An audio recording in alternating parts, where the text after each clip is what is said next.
The Joker, Folie, do. Mwah, mwah.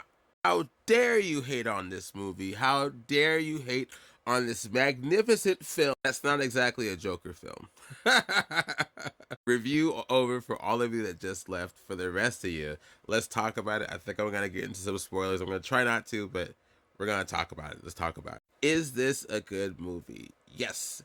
Is this a great story and a great follow up to the first movie? I absolutely feel that way. I agree. But is this a Joker story?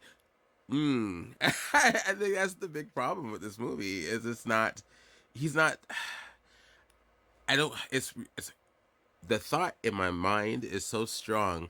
I'm trying not to ruin the movie, but at the same time, the whole movie screams this very loudly, and you might not realize that it is screaming this thought very loudly until the end. So bear with me. I'm going to try to skate around it, but I'm going to be touching on it because this whole movie screams this thought, and the end just further slams that thought down, and now I can't get that thought out of my head. Okay, so this movie, it starts off pretty much where the last movie ends, right after he unalives Murray. Such a wonderful scene. The cops get him, arrest him. He's in Arkham Asylum, and he's serving out his sentence. He has a lawyer that's trying to get him out. I won't ruin too much, but she has a split personality defense that she's trying to play. And there's a big question here. Does he really have a split personality? Is there really an Arthur and a Joker? I'm going to stop there because I haven't thought of that for the Joker before. I don't know if any comic books touch on that thought. But in the movie, I both liked that and didn't like that. I like it in the sense of it's an interesting way to think of the Joker and how he could be actually on the inside, maybe. But in all of my experiences of the Joker, I have not seen that. So it was quite different and almost a little bit jarring in a way. Like the nostalgia was kind of shaken a bit. Okay, so fine. Do that creative stuff there. Get me thinking a different way. I like it. I'm riding, right? I'm right. But then you get Harley Quinn here. And I have to say, interesting Harley Quinn, interesting Joker, interesting relationship. Not at all the same kind of relationship that we are used to. You think so, but it's not. That's another thing I don't like about this movie. It pretends to be what we know and love, but it's not. It's not that. It's definitely not that. It takes that nostalgic thought of these characters and it just turns it on its head. I mean, not completely. There are aspects of it that make sense, and I'm going to say something here that some people might disagree with. If you look at this movie as a precursor to a bunch of what's to come later, and once Batman gets to be Batman, because of course during these times Bruce Wayne is still a kid from what I remember. If you look at this movie as a precursor to all of that, then it makes enough sense to where I can stomach it. Like, okay, all right. It's kind of a setup for a Gotham that we know and love, is what I'm saying. And I appreciate that. And the way they've done that is pretty cool. There's, especially the ending. Let me know what you think. I'm gonna talk about it. We're going there, guys.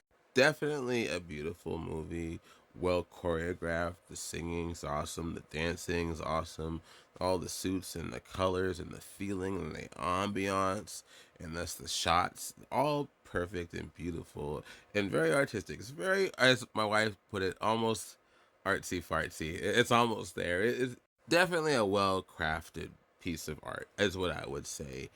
Uh, Now here's where we get into some spoilers. Um, Her character almost flips the theme between the two, where you know, in the Joker and Harley Quinn that we know from history, Joker is a bit of a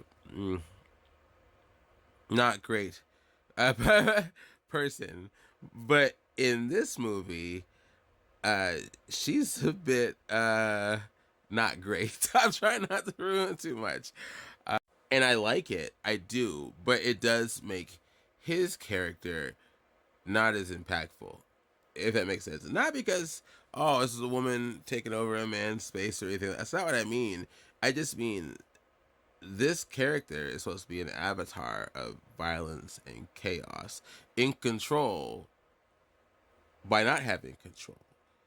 But in this movie, uh, she turns that into, for lack of a better word, a string.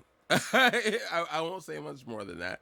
Uh, think what you will on that one. But I wanted to say that part because this is what drives the rest of the movie, away from his split personality defense. Now, one important thing, I think the most important thing about this whole movie is these characters, especially Joker, even though he is not the Joker, now I'm touching into it, he breeds this environment of people that embrace the chaos and become Jokers themselves.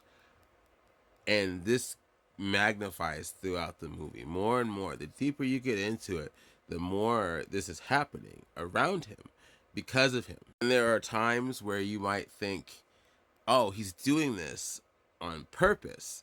But then you start to realize, no.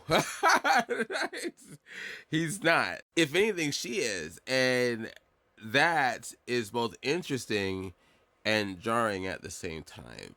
Now, the ending scene. Now, I'm going to get really into spoilers here, so if you don't want to hear any of this, you should leave. It's a long one. I don't even care. Let's do it. There's an ending scene. I won't ruin too much. I'll just say there is a character there that is not him, who is much crazier than him and more like the Joker we know. And we don't, but you don't realize that that's happening with that character until the end. And he takes his frustrations out on and that scene is so transformative. Connect that to the Christopher Nolan Dark Knight movie, and I think you'll see what I mean without ruining too much. That scene by itself, with the buildup of the first movie all the way up to that moment, the end, well worth it. I would say almost near the explosion that you got from the end of the first movie, you get here too, but in a different way. It's because this explosion breeds a further evolution of the mindset, the embracing the chaos. They get it there. It's still there, but he's not the conduit. There we go. He is merely the catalyst, if that makes any sense. Beautiful movie, beautiful performances. Not Joker, but I like what they did here. Check this out. Let me know what you think. And yeah, we'll talk later.